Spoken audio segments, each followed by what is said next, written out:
Pepper ചിക്കനാണ് ഞങ്ങൾ ഉണ്ടാക്കിയത്.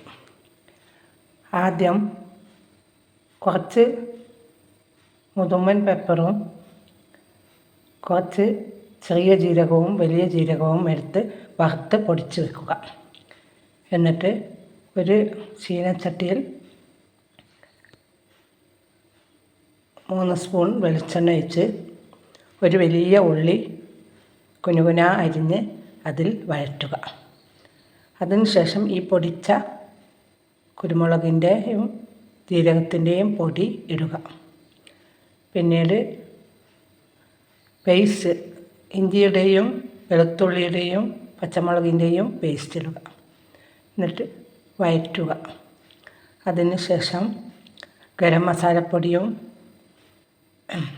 അതിനുശേഷം ചിക്കൻ ഇടുക. പിന്നെ ഗരം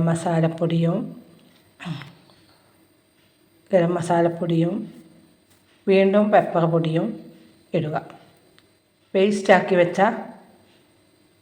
തക്കാളിയുടെ പേസ്റ്റും ഇടുക. ഇതെല്ലാം കൂടി ഇളക്കി അല്പസമയം വേവിക്കുക. ഇതാണ് പെപ്പർ ചിക്കൻ.